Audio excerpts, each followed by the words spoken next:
அனைவருக்கும் வணக்கம். இன்று உலக எய்ட்ஸ் தினம். எய்ட்ஸுங்கிறது ஹெச்ஐவி அப்படிங்கிற வைரஸால் பரவக்கூடிய வியாதி. இது உங்கள் எல்லாத்துக்கும் தெரிஞ்சிருக்கும்.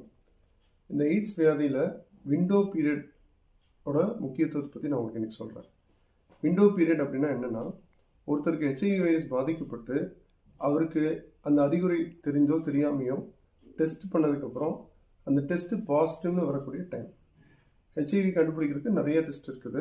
எலைசா, வெஸ்டர்ன் பிளாட், அந்த மாதிரி நிறைய டெஸ்ட் இருக்குது. லேட்டஸ்ட் டெஸ்ட்டுகள் ஒரு 6 வாரத்தில் இது உறுதி செய்யும். இன்னும் சில டைம் அதுலேயும் மிஸ் ஆனால் 3 மாதத்தில் உறுதியாக சொல்ல முடியும்.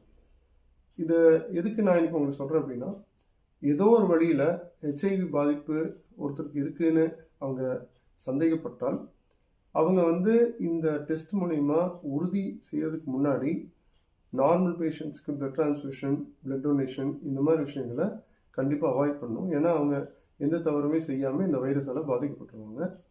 ஏன்னா சில டைம் எல்லா டொனேஷன்லேயும் பிளட் டொனேஷனில் அந்த வைரஸை டெஸ்ட் பண்ணுறாங்க. ஆனால் நீங்கள் விண்டோ பீரியடில் இருக்கீங்களா இல்லையாங்கிறது உங்களுக்கு மட்டும் தான் தெரியும். நீங்கள் எக்ஸ்போஸ் ஆகிருந்தீங்கன்னு அப்படின்னா நீங்கள் அந்த சந்தேகத்தை முழுமையாக தீர்த்து விட்டு அதுக்கப்புறம் நீங்கள் பிளட் டொனேஷன் மாதிரியான விஷயங்களுக்கு போங்க.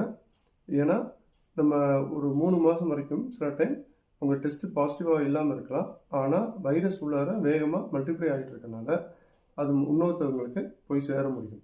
நன்றி.